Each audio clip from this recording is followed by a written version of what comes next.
breakdown of the federal district court rulings from May. 96% of them went against the administration. In April, it was 76%, 51 of 67. So, I mean, like, this is not precedented, really, like just how much they're being rebuked. Across the board, it's not just democratically appointed judges and nominated by Democrats. It's Republican, including judges appointed by Donald Trump.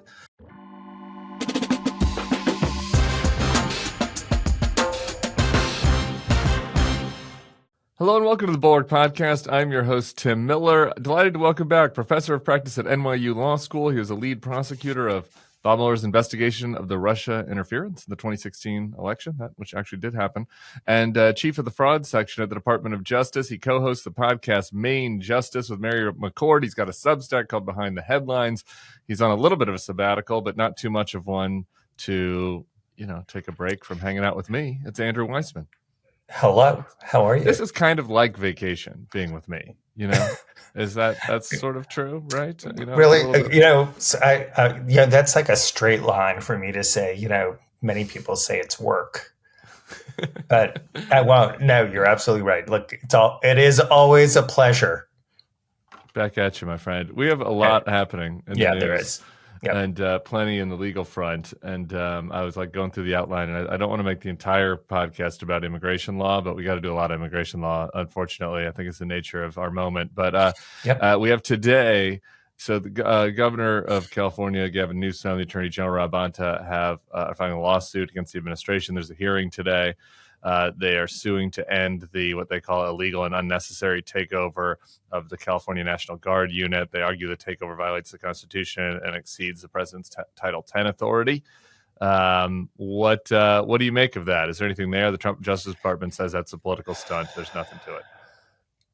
So, I've been thinking about this and sort of the best way for people to understand what is going on. And I think I try and get my blood pressure down and discussing this. Ujjayi breath really quick. Yeah, exactly.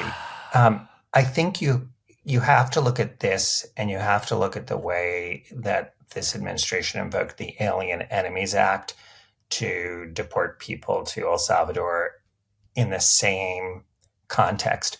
And what I mean by that is, in both situations, the administration takes a tiny kernel of a fact and blows it way out of proportion and says to the courts, you have to agree with our assessment of those facts. We are essentially torturing the English language to be able to do things that are absolutely authoritarian and contrary to law.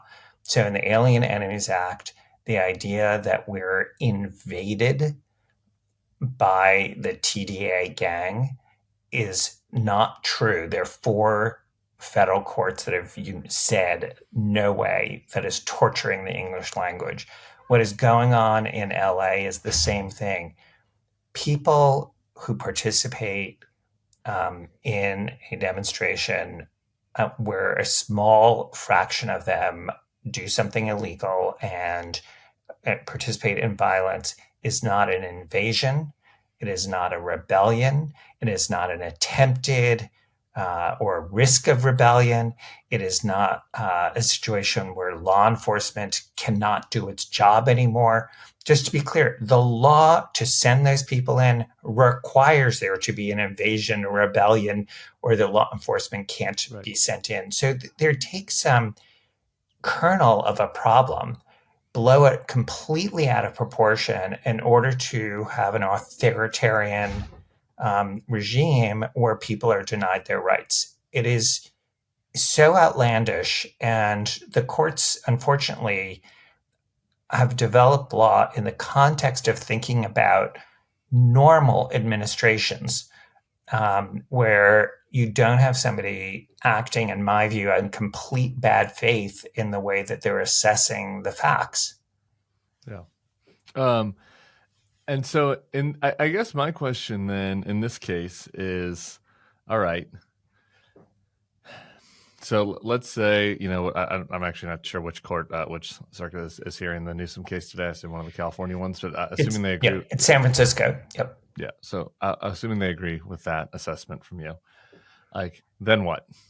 Right. I mean, is it, is this like something that you can really get emergency remediation from the Supreme Court? Like, that's kind of hard to imagine for me, but maybe not. I don't know.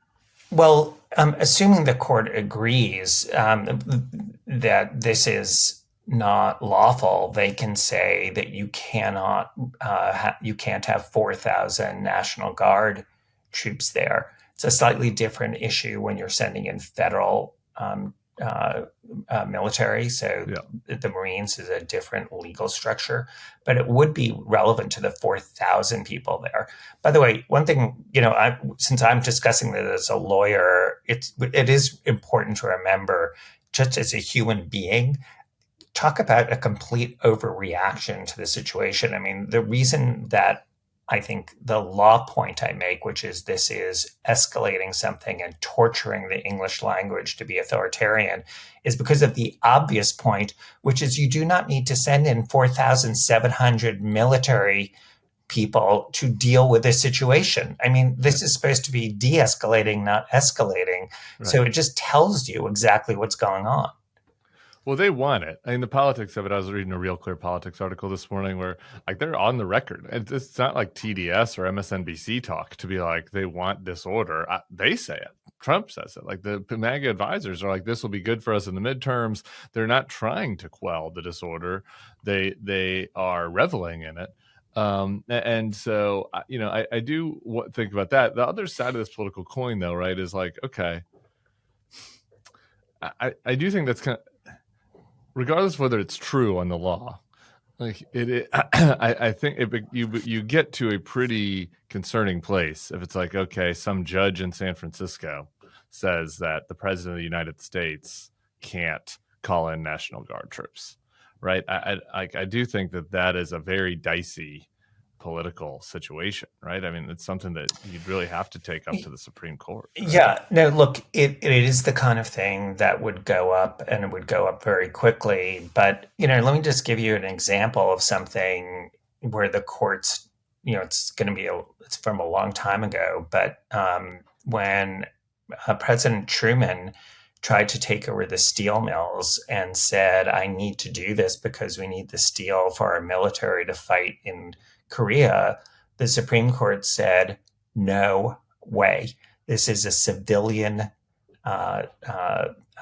legal system and legal structure, and you are the commander in chief, but it is Congress's call as to whether they want to do that, not yours. And so, again, this is, I mean, it's so easy to understand that, but we're dealing in a situation where, we don't have a Congress that's doing anything. So the president has just filled that vacuum because, nature abhors a vacuum, or in this case, I would say Donald Trump abhors a vacuum. A couple other things what we've been seeing in LA, and we talked about this a little bit yesterday with Mark Hertling, but we had a general talking to somebody that had a B average in undergrad and didn't go to law school. So I don't know if we gave the most coherent description of posse comitatus for our listeners. And so that is the kind of other element here, right? There's this question of can, either the Federalized National Guard troops or the Marines that are being sent in do law enforcement. Like, what are they allowed to do? What are the limitations? Of course, when you're at DOJ, it's something you're very familiar with. So, let's talk a little bit about that. Yeah, sure. I mean, this doesn't come up a lot. I mean, this is kind of thing where, I was in DOJ for a long time, never came up because we don't have administrations like this. And I served under normal or, Republican and Democratic administrations. So it's not a political issue. Yeah.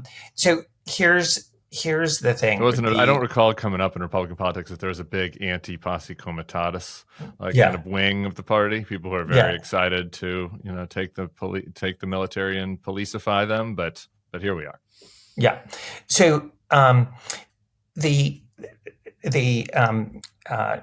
Posse Comitatus Act is a statute by Congress that unless an exception applies, says that the military cannot operate domestically in our country to do law enforcement activities. When President Nixon called in the National Guard to help deliver mail because there was a postal strike, that was allowed because it had nothing to do with law enforcement. Here, the argument is that they're not doing anything related to law enforcement. They're just protecting federal property. But the problem is it also has to be an invasion or rebellion, or there has to be a complete failure of law enforcement to be able to carry out its functions. Right. I don't see any of that as a prerequisite. Here's the big sort of, elephant in the room is that at the end of the day, the way that the president would get around this is he would invoke something called the Insurrection Act. And you've been seeing them throw around the word insurrection a couple of times. Absolutely. This is all, yep. This is all a precursor to that. And to your point, I mean, politically, you raise it in the immigration context, so it makes people who are feel like, if you oppose this, suddenly it means you're for illegal immigration. And this is one where, you can keep two ideas in your head at the same time, which is you can agree that the law should not be violated and should adhere to the law. And at the same time, you can think if you're in the country illegally, you can be deported lawfully. But it is simply not the case that just because there's some people in the country here illegally that you just then get to say, we get to violate the law in extracting them. This is why you had Judge Wilkinson in the Fourth Circuit, a really conservative but highly respected jurist, saying it doesn't work that way. You have to comply with the law. If you want these people to be removed, there is a lawful way to do that gives them due process where you can respect the process. And I think this is, to your point, this is so deliberate to do this in a way that when you have people saying, these pesky liberals who are worrying about the niceties of the law, and they're doing it for people who are potentially in this country illegally. That's what it means to be a rule of law country. Yeah, right. There's one element of this LA thing that's really, and everywhere now, it's happening everywhere, it's getting under my skin. And I saw a legal angle on it on social media that's maybe a little fanciful, but I just wanted to toss it by you. And that is kind of like whether I forget the military side of this, like whether just the way that they're doing the immigration enforcement is also illegal. This is David Beer from Cato. He says that the Wall Street Journal is reporting on the conspiracy about the White House and ICE to violate the Constitution and conduct warrantless, suspicionless sweeps of Hispanic areas of the country. This is referring to that Wall Street Journal story that Stephen Miller's like, just go to Home Depot, just go to 7-Eleven, like stop, we got to get more people deported. Beer says this is criminal behavior and that the state police need to start investigating these crimes. It feels a little bit like a fantasy, but it does feel illegal. I don't know. I know that's not a technical law term, but right. I mean, like if they don't have, it's one thing if they're saying, hey, we're going to this Home Depot because we have a deportation order for this one person that works there. And like, while we're there, we're going to do sweeps, okay. I don't know. I'm not for that, but that's one thing versus just like willy-nilly going to areas where you think that there are a lot of Hispanic workers. Look, so the Equal Protection Clause is a potential claim that people have if you are choosing to target people based on what suspect classification, so race and nationality. The Fourth Amendment is a protection because everyone in this country has a protection about being seized or searched without there being probable cause. And so that's another protection. And that's true on immigration, right? Like, is probable cause like somebody doesn't have their ID? Is that probable cause?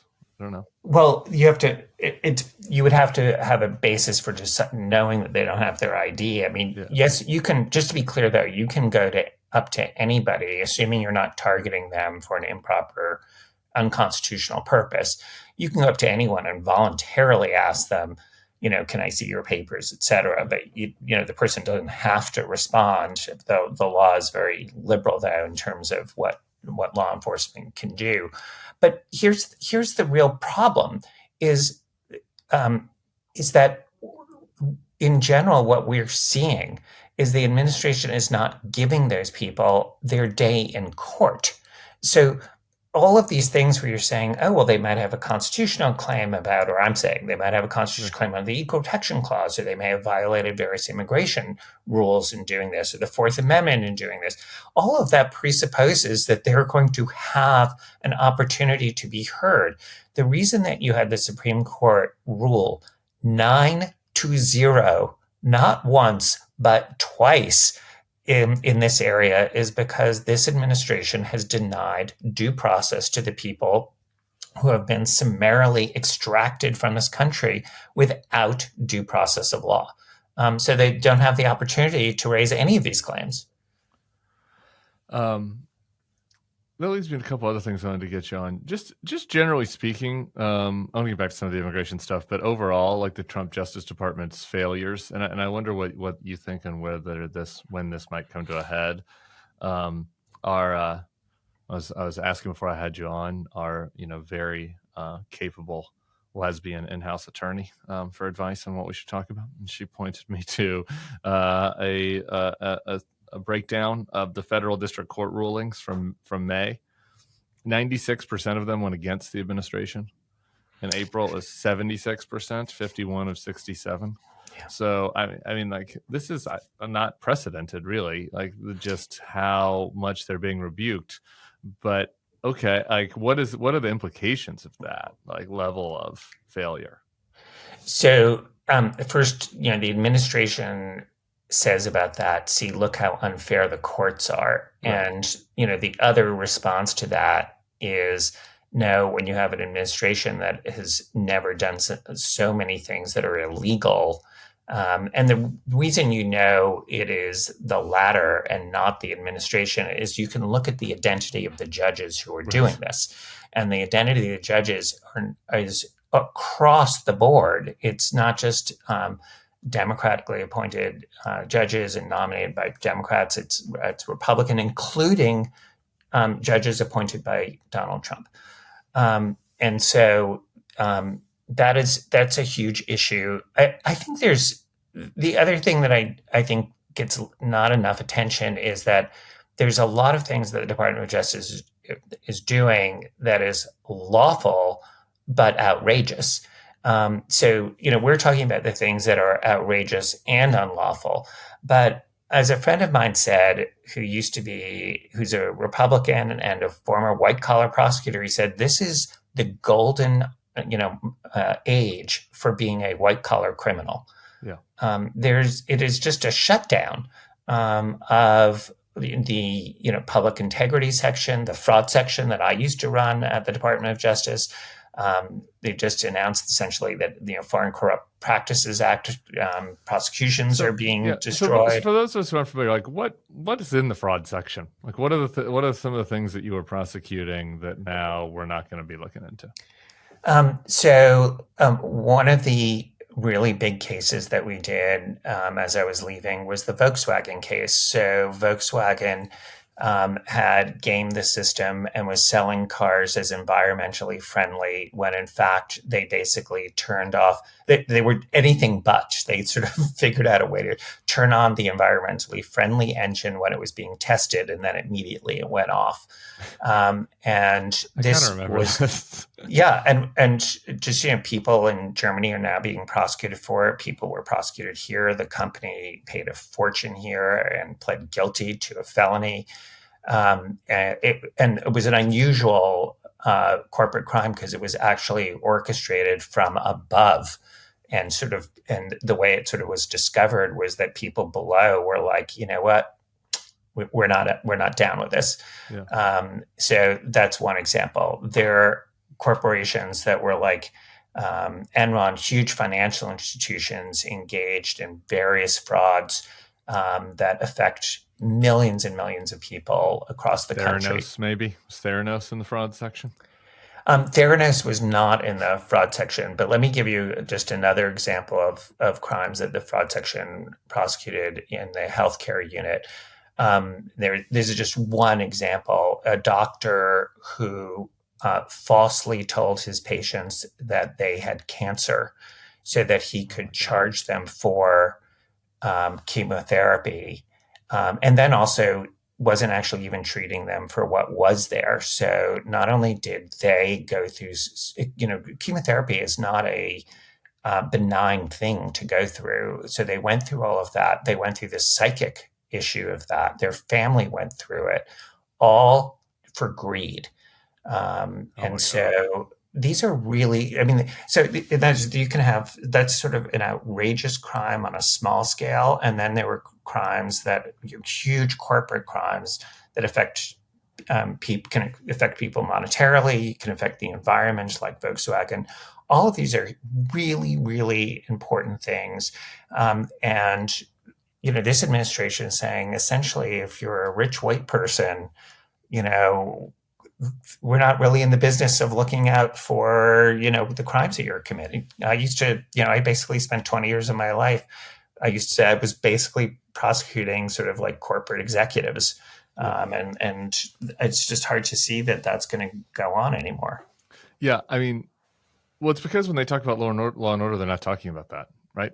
Like, exactly. It's just like Donald Trump doesn't see like corporate crime, theft, scams as crimes because he committed them many times and has been, whether it be Trump University that he had a judgment against him on, or all of those, right? That he did a multi-level marketing scheme, an MLM scheme he was involved in. National Review did a long report on that back in the day.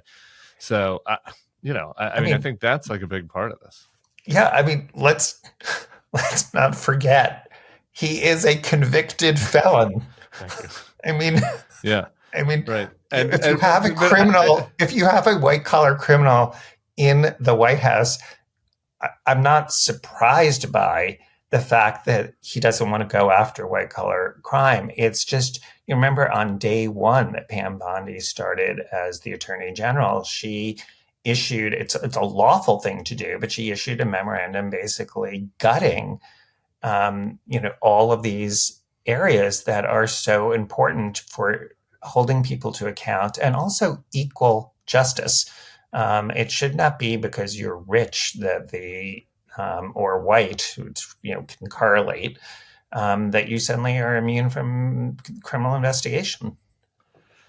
Yeah, I don't know. I immediately get my political hat on, and I want to think like there has to be a populist angle for the Democrats here. Just like listening to you talk about this, it's like these, like these guys claim that they're for the forgotten man and they're going after the elites and going after the deep state, but it's like the opposite. Like they're you could go through the pardons and talk about the sort of the nature, the number of people who are pardoned who just engaged in, grift. And it's like, why are those people getting pardoned when you have a lot of small fry, if you were going to try and do this in an even-handed way, who don't have the wherewithal to have influence with the people deciding who's going to get presented for a pardon to the president. Yeah, and I just think that, like, I don't know. I'm trying to cast this person in a movie, but like the Democrats need like a character who sounds like a working man with a Southern accent to start being like, they're letting all the fucking fat cats get away with everything. They need a Huey Long, honestly. Like, that's not really my kind of politics, but like somebody that can like get this through to people, that it is the people that are screwing over regular folks that are being let off scot-free right now, left and right. I mean, to this point, my buddy texted me yesterday about one of the U.S. attorney's offices, and I want to kind of just get your take on this without getting into the details. My understanding, this is happening everywhere, but that essentially at one of the U.S. attorney's offices, it's not in a border state.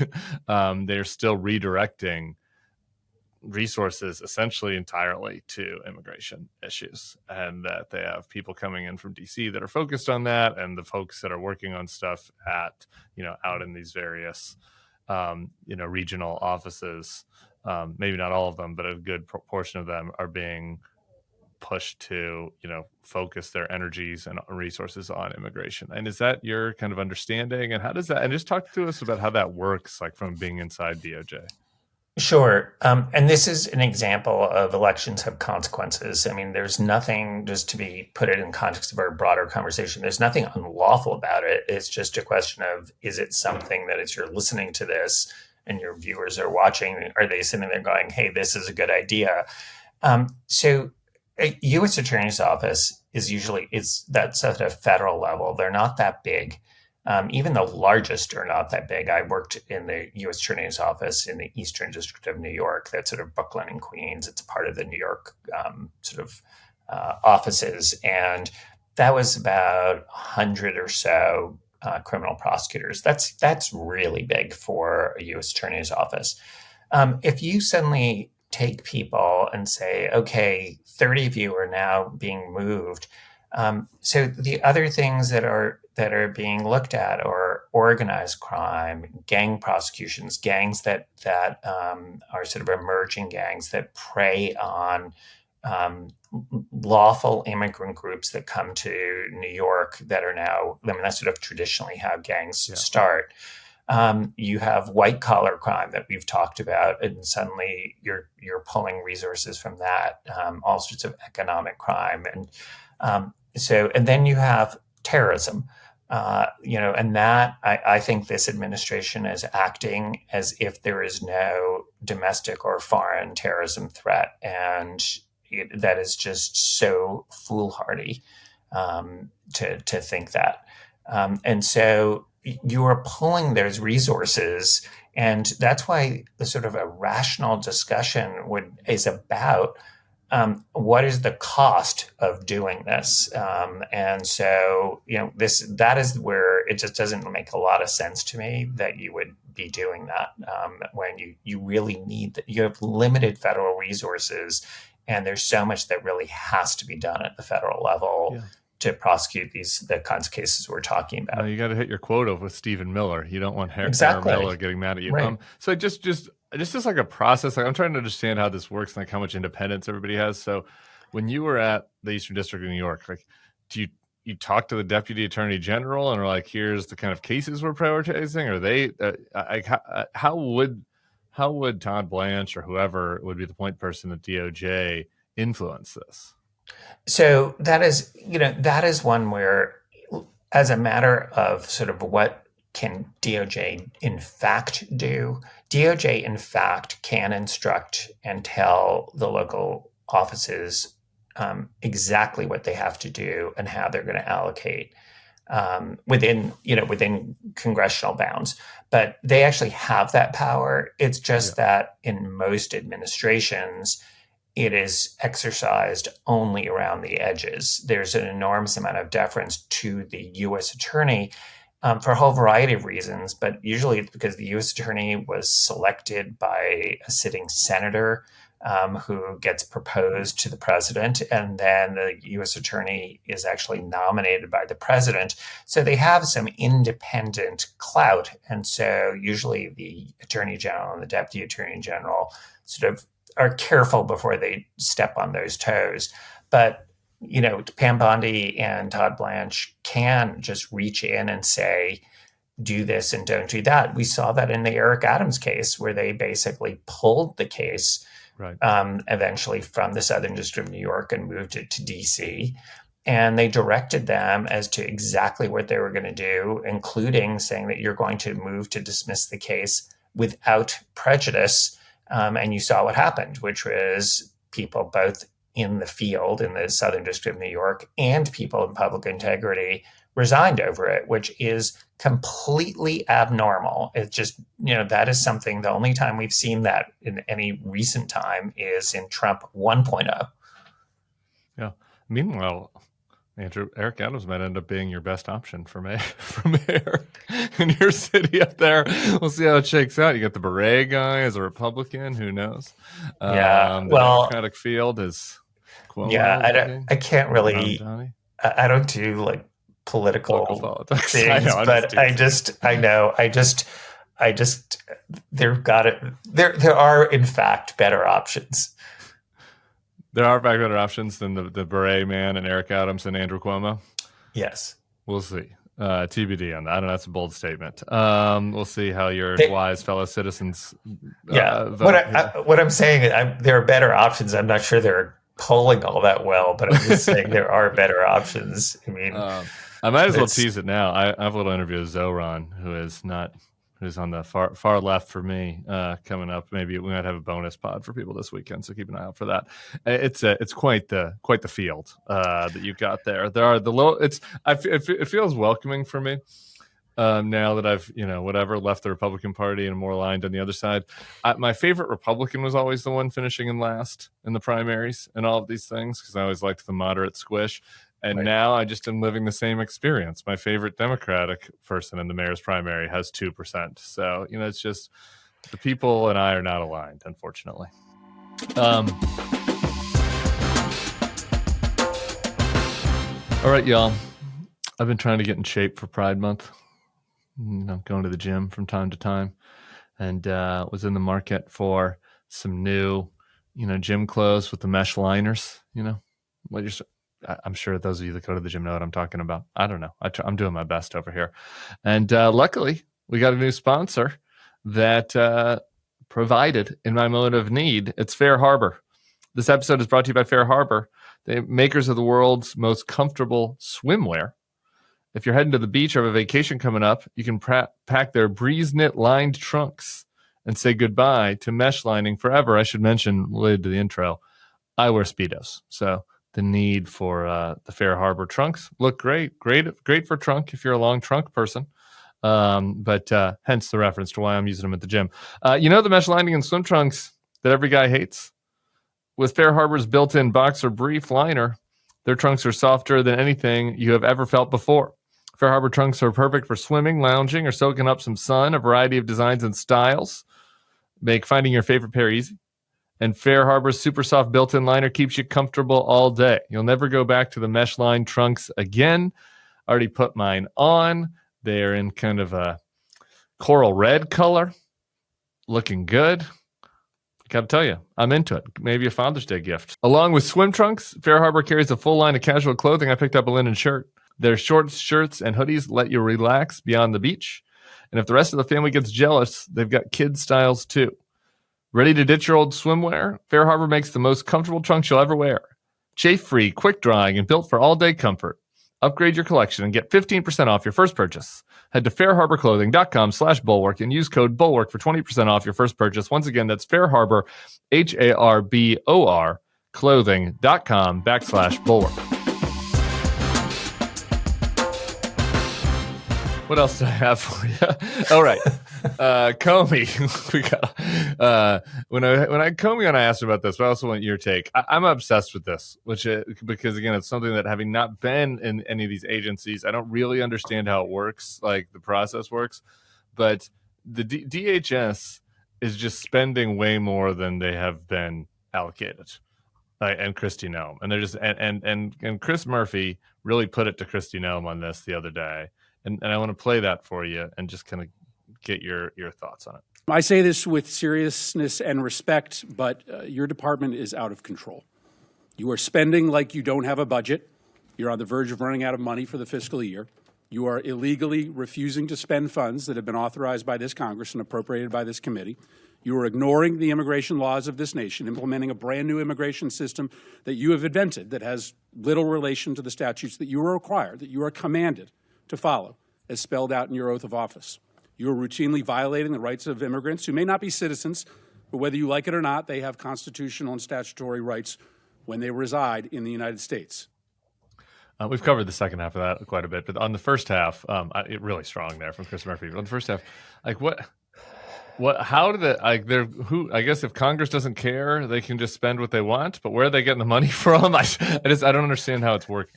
Yeah. So, I mean, this is, the Supreme Court case that I was sort of alluding to involving Truman, the famous the concurrence by Justice Jackson, where they uphold congressional authority. He ends it by saying, we can do this for Congress but it's yours to implement. Like if you, Congress, don't sort of have the backbone to do what you need to do, this is all for naught. I think that's what we're seeing. And so as much as the senator did a great job, he's not in the majority. And right. So in terms of actually having enough money, presumably they will run out of money, but they could get it in a re-auth. If they were to take it from something that was not allocated to them, again, that can be against the law. But I think a lot of people sort of watching this are going to be like, yeah, and who's going to do anything about it? Yeah. That's the TikTok. Remember we started with the TikTok ban. Who would have standing? Yeah, who would have standing to Congress. Congress. Right. That's right. I mean, the TikTok ban was how this started, where the TikTok ban was imposed by Congress. It went to the Supreme Court. The Supreme Court says it is lawful. And then Donald Trump says, yeah, we're not implementing it. And Pam Bondi issues a letter to tech companies saying, don't worry about putting them on your platforms because essentially we're not going to prosecute it. And so when you start that way, this is sending a message of what are you going to do about it? Has this created any doubts for you in the American constitutional republic? Because I just look at this and it's like we never had considered really before, and I guess besides treatment of black folks, but like outside of that, never really considered before like the notion that maybe Congress would just decide not to do anything, and that the president and that the administration could just do whatever they want, and that there isn't really a remedy for it. Like that option hadn't really crossed my mind. I mean, look, the one thing that Donald Trump has clearly shown is that our checks and balances are clearly not sufficient. I mean, that if you have somebody who is pure id, work, to homage to my psychologist mother, somebody who doesn't have this sort of external controls, that you're counting on Congress, you're counting on the courts, and ultimately though we've sort of learned you have to count on the American people caring enough. They're going to do something about it because these sort of institutional checks and balances have a lot of flaws. I mean, obviously we talked a little bit about the pardon power, but that is a way to completely gut the legal system, at least at the federal level. Psychologist mother. That's just starting to explain things. The picture is starting to come in. The full picture is starting to come into focus for me. That's pure nerd. Yeah. It's like said when some of my colleagues at the Bulwark met my mother at the Denver Live show, they're like, "Oh, okay, now I get it. That makes sense now." I'll rapid fire through a couple of these other immigration things because we spent too much time on it. But just really quick, the ICE covering faces, not identifying themselves. Okay, so I really try not to curse. So the closest I'm going to get, but it's not really what I'm thinking, is what the hell. Okay. I mean, just to be clear, that is so and it's so outrageous. We are not this is not COVID. You don't look at the idea that the only reason to do that is to both scare people and to not be able to be held to account, so that you have sort of this anonymity. And I think it also has this effect, again, to channel sort of psychology. Once you do that, I think it sort of, in some ways, liberates you to act worse, because to act with impunity, because you're sort of covered. Right, obviously. And so I just think it is unbelievable that there aren't people like bosses. This is where you want adults in the room to be like, that's not happening. And what we've seen in this administration, there are no adults in the room. And from a prosecutor's perspective, you also have to be like, wait a minute, this is going to create issues, right? Like as far as, it depends. Having rights. I know we've seen some of these arrests. Like these people are not getting their Miranda rights read to them. They're not even admitting that they're cops half the time. Yeah, I mean, that's, they're limited. The issues, obviously, if they're not read your Miranda rights, that's one thing, but wearing the mask is something that is, there's no constitutional right to be arrested by somebody who's not wearing a mask. So maybe we should have thought about that. Yeah, but it's the thing. Where were you on But that, this, Madison? but again, this just goes to the idea that, is this what you want? Is this what you voted for? That you want? These people work for us, not vice versa, and that's what's just so outrageous about this. I think sadly it is what people voted for. And then finally, I can't obviously I can't not mention the case regarding Andry Hernandez Romero. Federal Judge Boasberg ruled last Wednesday this group of Venezuelans must be provided a legal avenue to contest the administration's accusations they're gang members. I appreciate that Boasberg described the process of these removals as being akin to a scene from the Kafka novel The Trial, which is a good read if people haven't checked that out since college. And I again, I gotta know what the remediation is for these folks, but it's maybe kind of good. Look, Judge, it is good.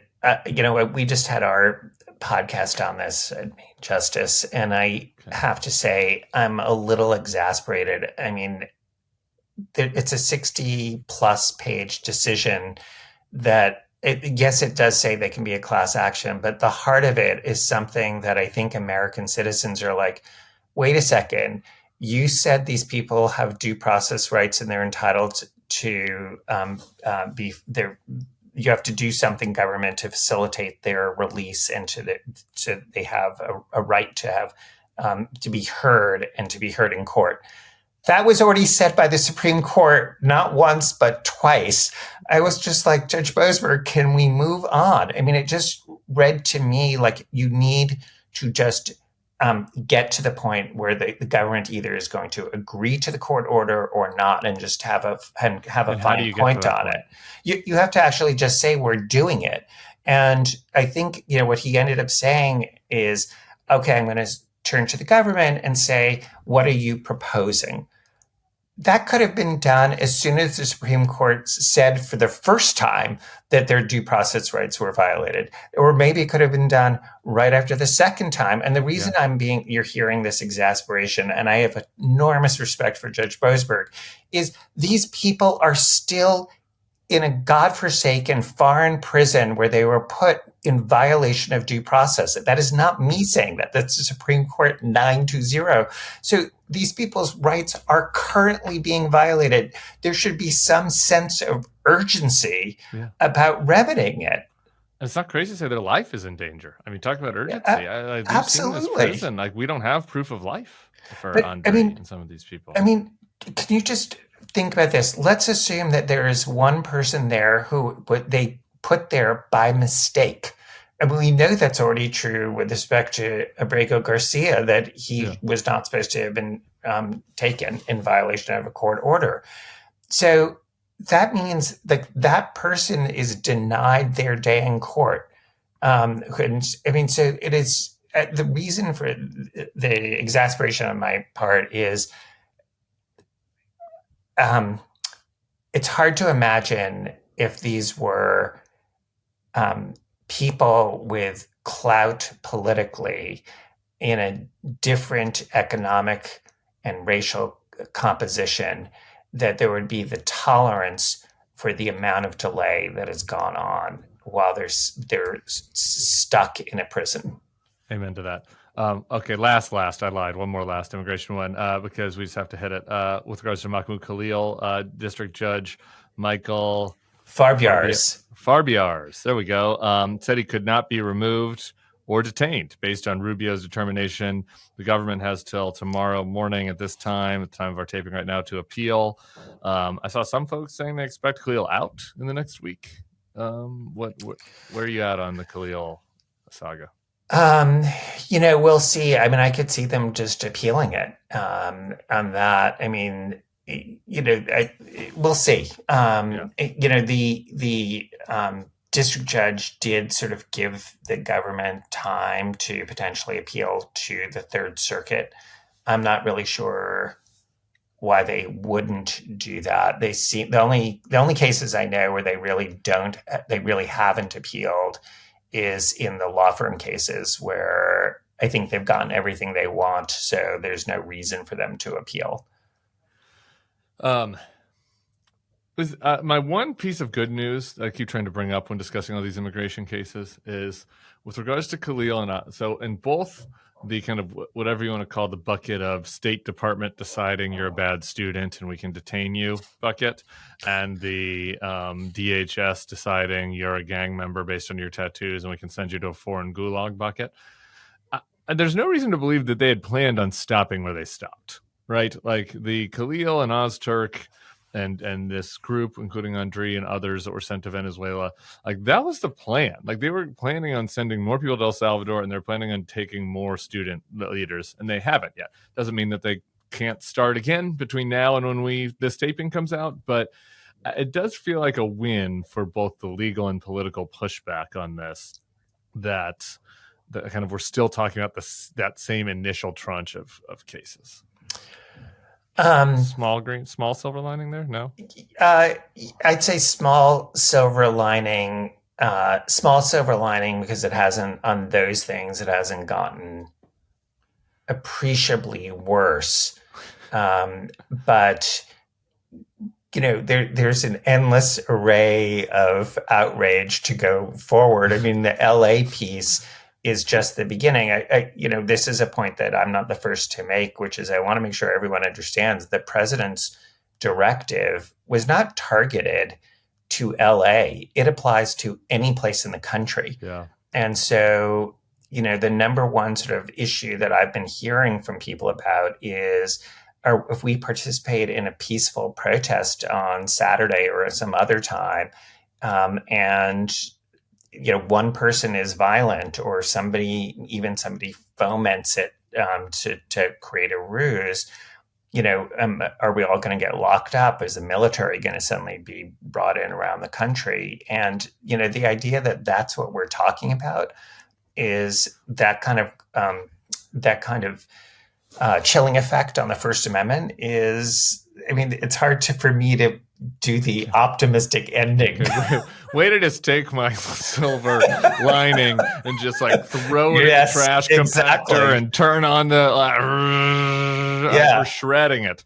I'm basically going, Tim, like, what planet are you on? Okay, great. It's fine. It is in the spirit of the Bulwark podcast. So a listener and fan gave me a button at the Nashville event that said it gets worse before it gets worse, which I liked.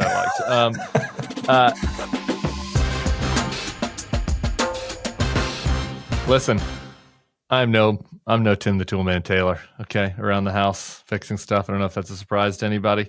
I leave that to the pros, and that's especially true when it comes to what's happening with our windows. It's 2025, and there's a better way to buy blinds, shades, shutters, and drapery. It's called 3-Day Blinds. They're the leading manufacturer of high-quality custom window treatments in the U.S. And right now, if you use my URL, 3dayblinds.com/thebulwark, they are running a buy one, get one 50% off deal. We can shop for almost everything at home. Why not shop for blinds at home too? 3-Day Blinds has local professionally trained consultants who have an average of 10 years experience that provide expert guidance on the right blinds for you in the comfort of your home. Just set up an appointment and you'll get a free, no obligation quote the same day. If you, like me, aren't very handy, the expert team at 3-Day Blinds handles all the heavy lifting. They design, measure, and install so you can sit back, relax, and leave it to the pros. With 3-Day Blinds, you choose from thousands of options that fit any budget or style, and with actual samples, you won't be guessing about what your blinds look like. 3-Day Blinds has been in business over 45 years, and they've helped over 2 million people get the window treatments of their dreams.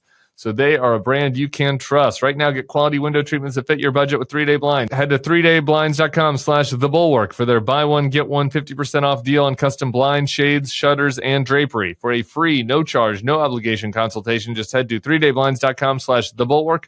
One last time, that's buy one, get one 50% off when you head to the number 3DAY blinds.com/thebulwark. You might not have anything on this, but every time I have a lawyer on, I'm like, because I can't follow this. Is there anything on the Doge cases, like all the firings of federal officials? Has there been any progress on any of that, or is that all just Jimmy and the courts? It is going its way through the courts, but that is, again, just to give you bad news. I mean, Great. it's pretty clear the Supreme Court is going to overrule this case called Humphrey's Executor. It sounds really nerdy, but it's not, because what it means is that the executive, the White House, will have more power to get rid of people and to have more political operatives in government, and have fewer independent bodies. And that's like the last thing we need. Two other random items just for you that are just kind of in what I would call the Andrew Weissmann remit. Yep. The FBI director, Kash Patel, filed a lawsuit in Texas, if you saw this, against an MSNBC colleague of ours, Frank Figliuzzi. Patel is suing him for, quote, fabricating a specific lie about him in response to Figliuzzi saying that he's been more visible at nightclubs than on the 7th floor of the Hoover building. I guess Patel's saying he's not been to a nightclub. So that's the basis of the lawsuit. I don't know. The free speech absolutists, pretty alarming that the FBI director, a lot on his plate, would be suing a pundit. So I don't know. On the other hand, I guess I'd probably, sorry to Frank, but I guess I'd probably rather him be spending his time on stupid shit like this and going to hockey games than the most nefarious things he could be doing. But I don't know. Do you have any thoughts on that? So, yeah, I had not seen that. Okay. But this is what I would say, having been in government. You go into government, you develop a thick skin.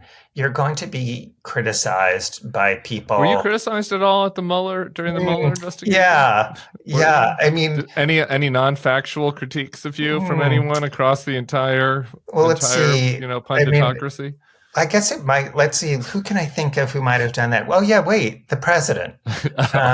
So, I've been called scum, a really bad guy. Steve Miller called me a degenerate and a moron. Here's the thing. When you're in government, you develop a thick skin and you're going to get batted around on all different sides. And that's why the mantra is just sort of like you keep your head down and you have to just be trying to do the right thing all the time. And if you get called on it, that's your defense, is like, that's what you're trying to do. Yeah. So it's just such poor form. And, I think the biggest concern I have is the chilling effect of bringing things like that. Again, there's no adult in the room. It seems like what you're saying is that Kash Patel is a thin-skinned beta cuck. I think that would be the technical term for it, but I'm not going to put that into your mouth. So I think you're going to be like a co-defendant of Frank's. Now, I don't think that there's any factual statement I think that that's can be objected true. to there. I mean, I guess he could. True. Maybe he's taking a test. I wouldn't put it past somebody like Kash, a little guy like that, to have taken a test that proves that he's an alpha. Maybe he's taken like a testosterone test, and that he can bring to the court and say this is not true. That I was defamed by a podcaster who said I was low T, but I had a doctor show that I'm high T. That's possible. Are you thinking about that at all when you're popping off these days? Are you feeling chilled? I'm not, because my view is, I think it is more important than ever to be speaking out. And, this is going to sound a little, soapboxy and Pollyannish, but you and I are privileged to be able to do this. And I think the reason that, like, a lot of people come up to me to thank me, but I think what they're really thanking is like we're allowed to voice something that they're thinking and thinking they're alone. And so, I just think that is incumbent. And obviously you should be careful about what you say, but that's always true. Yeah. So I agree with this. No, they're trying to, and everybody's just more sensitive now. Like, there's just stuff I hear about stuff that I hadn't heard about, we're like, well, is this thing exactly right? Like when you're using figures of speech or, but I'm not going to be bullied by these little guys. If he wants to go to the Texas, I'm in Louisiana. I don't know if the Louisiana district will be as favorable to him. You'd think there's some free speech judges out there that are like, I think that we can have a little bit still in this country as of right now, as of June 12th. You can call the FBI director low T without worrying that you're going to be jailed. So that's also I can when do you're. and will do. Let's just remember when you're a public figure, and obviously the FBI director is. I mean, really, he thinks that Frank or anybody, you have to be willing to show actual malice, and there are all sorts of things. And he knew for a fact he'd never been to a nightclub. He'd seen his whole calendar. He knew that he'd never been there, and then he met like that. I know it'd have to be like that level of knowledge. But we've seen the other guys fold. I mean, that was true in some of these other cases with the media folks, which I don't want to get into. Okay, fun final topic. Which is in the Andrew Weissmann remit. I assume you're a musical person. I know you're opera. Do you do musicals as well? I'm more concerts than opera, but I do. Since I'm a New Yorker, I go to the theater a lot, and that's that's straight plays, musicals, everything. All of it. Okay. Longtime listeners of the pod would know that I'm not a musical gay. It's the one part of gay culture I just am a total zero on. What? Yesterday, the president and vice president went to see a musical at the Kennedy Center. Wait, and, Tim. They went to see, as I understood it, Les Miserables. Yeah, right. I don't know what that's about. Do you know what that's about? I don't, which is the point of where I'm going. So stick with it. Hold it for 1 second. I don't know what it's about, and here's why. And I want to demonstrate to you. J.D. Vance sent a tweet about his attendance, and he wrote this: "About to see Les Miserables is how you pronounce it, according to Andrew. About to see Les Miserables with POTUS at the Kennedy Center. Me to Usha. So what's this about? A barber who kills people? ? Usha hysterical laughter. There are a couple of issues with this tweet for me because." I don't understand what's funny about it because I don't know what happens in Les Miserables. And I assume maybe there was a barber. I don't know. I don't know what's in the movie. And my colleague Sonny Bunch points out that this is the kind of thing that you put out if you do know what happened in Les Miserables, but you are too embarrassed to admit that you're into fancy boy plays.